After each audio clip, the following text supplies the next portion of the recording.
નમસ્કાર. ચાલો આજે એક બહુ જ રસપ્રદ ફિલોસોફીની વાત કરીએ. જીવન વિદ્યા. આ એક એવો દૃષ્ટિકોણ છે જે કદાચ આપણી જાતને અને આપણી આસપાસની દુનિયાને જોવાની રીત જ બદલી નાખે. તો ચાલો આ સફર શરૂ કરીએ. સારું, ચાલો એક વિચારથી શરૂઆત કરીએ. ધારો કે કોઈનો પગ તૂટ્યો.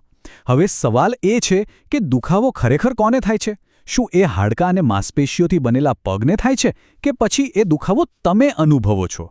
આ સવાલ ભલે સાદો લાગે, પણ એની પાછળ જીવનવિદ્યાનું એક બહુ જ ઊંડું સત્ય છુપાયેલું છે. તો જીવનવિદ્યા કહે છે કે આપણે ખરેખર એક નથી, પણ બે અલગ અલગ વસ્તુઓ છીએ. જુઓ, એક છે આપણું આ શરીર, એકદમ ઓટોમેટિક મશીન જેવું. હૃદય ધબકે છે, ખોરાક પચે છે, વાળ વધે છે, આ બધું આપમેળે થયા કરે છે.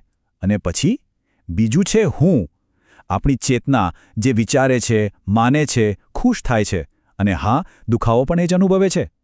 શરીર જાણે કે ગાડી છે અને હું એનો ડ્રાઈવર છે.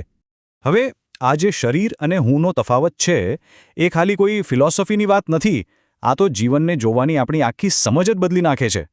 જો સુખ અને દુઃખનો અનુભવ કરનાર હું છે, તો પછી આનો મતલબ શું એવો થાય કે જે જીવોમાં આ હું નથી, એમને સુખ દુઃખનો અનુભવ જ નથી થતો? ચાલો જીવનના આ નવા ક્રમને સમજીએ. આ ફિલોસોફી પ્રમાણે ચેતનાને એક સીડી જેવી સમજી શકાય. સૌથી નીચેના પગથિયે છે વનસ્પતિ, જેમાં મગજ જ નથી, એટલે હું હોવાનો કોઈ સવાલ જ નથી. એનાથી એક સ્ટેપ ઉપર આવે છે જંતુઓ, જેમનું મગજ બહુ પ્રાથમિક હોય છે, જે ખાલી વૃત્તિ પર કામ કરે છે.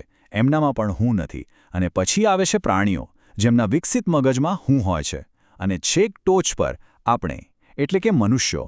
આપણો હું ખાલી શરીર ચલાવવા નથી માંગતો, પણ પોતાની જાતને વ્યક્ત પણ કરવા માંગે છે. આ વાતનું જે પરિણામ નીકળે છે ને, એ ખરેખર ચોંકાવનારું છે. જો દુઃખ અનુભવવા માટે હું હોવો જરૂરી છે, તો આનો સીધો મતલબ એ થયો કે મચ્છર, માખી કે વંદા જેવા જીવો, એમને સુખ કે દુઃખનો અનુભવ જ નથી થતો. હા, એ જૈવિક રીતે જીવંત છે, પણ ચેતનાની દ્રષ્ટિએ અનુભવ શૂન્ય છે. અને જુઓ, આ જે વિચાર છે એ ખાલી બાયોલોજી પૂરતો નથી. આ તો સીધો વિજ્ઞાન અને ધર્મ બંનેની જીવન વિશેની મૂળભૂત માન્યતાઓને પડકારે છે. મજાની વાત તો એ છે કે બંનેના રસ્તા ભલે અલગ હોય, પણ બંને એક જેવી ભૂલ પર આવીને અટકે છે. ચાલો જોઈએ કેવી રીતે. તો ભૂલ શું છે? ભૂલ એ છે કે બંને જૈવિક પ્રક્રિયાને ચેતના માની બેઠા છે. વિજ્ઞાન શું કહે છે? જ્યાં કોષોનું વિભાજન થાય એ જીવન. અને ધર્મ શું કહે છે? જ્યાં કોષોનું વિભાજન છે ત્યાં આત્મા છે. પણ જીવનવિદ્યા કહે છે કે ના, બંને ખોટા છે. કારણ કે બંને હુંને તો ભૂલી જ જાય છે, જે ખરેખર અનુભવ કરે છે. સારું, તો હવે જે આપણી 84 લાખ યોનિની પરંપરાગત માન્યતા છે, એના પર આ નવી દૃષ્ટિથી નજર કરીએ. આ ટેબલમાં જુઓ, 20 લાખ વનસ્પતિ અને 11 લાખ કીટકો. આ બધામાં હું નથી, એટલે કે એમને સુખ દુઃખનો કોઈ અનુભવ જ નથી. જ્યારે પક્ષીઓ, પશુઓ અને મનુષ્યો, એ બધામાં હું હાજર છે. આ તો આખી વાત જ બદલી નાખે છે, ખરું ને? તો આ બધાનો મતલબ શું થયો? સીધી વાત, 84 લાખમાંથી 31 લાખ યોનિઓ, એટલે કે બધી જ વનસ્પતિ અને બધા જ કીટકો, એમનામાં હું નથી. તેઓ છે, પણ અનુભવતા નથી. આ વિચાર કેટલો મોટો છે એનો અંદાજ લગાવો. આપણી અહિંસા અને કરુણાની આખી વ્યાખ્યા પર આની અસર પડી શકે છે. ઓકે, તો અત્યાર સુધી આપણે એ સમજ્યા કે અનુભવ કોને થાય છે. પણ હવે સવાલ એ છે કે મનુષ્યનો અનુભવ આટલો બધો અલગ કેમ છે? આટલો જટિલ કેમ છે? ચાલો હવે એ સમજીએ કે આપણને પ્રાણીઓથી શું અલગ પાડે છે. જો પ્રાણીઓનો હું શેના માટે જીવે છે? બસ ટકી રહેવા માટે.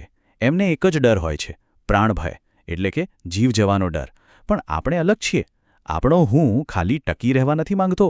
એને તો પોતાની જાતને વ્યક્ત કરવી છે, પોતાની એક ઓળખ બનાવવી છે. અને એટલે જ આપણને એવા ડર લાગે છે જે પ્રાણીઓને નથી લાગતા. જેમ કે માન ગુમાવવાનો ડર, ધન ગુમાવવાનો ડર અને પદ ગુમાવવાનો ડર. અને આ જ વાત આપણને એક બહુ જ આજના જમાનાના સવાલ પર લાવીને મૂકી દે છે: લગ્ન શા માટે કરવા? આજે તો સાથી, સેક્સ અને બાળકો બધું જ લગ્ન વગર શક્ય છે. તો પછી આ સંસ્થાનો મતલબ શું રહ્યો? ચાલો જોઈએ જીવનવિદ્યા આનો શું જવાબ આપે છે. અને જવાબ ખરેખર અણધાર્યો છે. જીવનવિદ્યા પ્રમાણે લગ્ન ખાલી બે લોકોનું ભેગા થવું નથી, એનાથી ઘણું વધારે છે. એ એક જાહેરાત છે આખી દુનિયા સામે, એક વચન છે. બે લોકો એમ કહી રહ્યા છે કે અમે ખાલી એક બાળકને જન્મ નથી આપવાના, પણ એક સંપૂર્ણ માનવને ઉછેરવા માટે તૈયાર છીએ. એક એવો માનવ જે સમજુ હોય, જે સંતુલનમાં જીવી શકે. અને આ વિચાર ખરેખર અદ્ભુત છે. ઘરને દુનિયાની સૌથી મહત્વની ફેક્ટરી કઈ છે? કેમ? કારણ કે એનું પ્રોડક્ટ શું છે? એક સંપૂર્ણ મનુષ્ય. આ દૃષ્ટિએ જોઈએ તો ઘર કરતાં વધુ મહત્વની જગ્યા આ દુનિયામાં બીજી કોઈ નથી. સારું, તો આપણે શરીર અને હુંનો તફાવત જોયો, ચેતનાની સીડી પણ સમજી અને મનુષ્ય હોવાનો ખાસ અર્થ પણ જાણ્યો. પણ આ બધું આપણને ક્યાં લઈ જાય છે? આ બધાનો અંતિમ હેતુ શું છે? ચાલો હવે એ અંતિમ મંઝિલની વાત કરીએ. અને આ જ છે જીવનનો અંતિમ હેતુ. કોઈ બહારની સિદ્ધિ નહીં, પણ એક અંદરની યાત્રા. અપૂર્ણતામાંથી સંપૂર્ણતા તરફની યાત્રા. અજ્ઞાનમાંથી સમજણ તરફની યાત્રા. જીવનનો સાચો હેતુ ખાલી જીવતા રહેવાનો નથી, પણ સમજીને સંપૂર્ણ થવાનો છે. તો આ જીવનવિદ્યાની ફિલોસોફી પર એક નજર હતી. તે આપણને આપણા પોતાના અસ્તિત્વ વિશે ફરીથી વિચારવા મજબૂર કરે છે. અને અંતમાં એક સવાલ આપણી બધાની સામે મૂકી જાય છે. શું આપણે ખમી જીવિત છીએ? કે પછી ખરેખર જીવી રહ્યા છીએ? આ જ વિચાર સાથે આજે અહીં અટકીએ.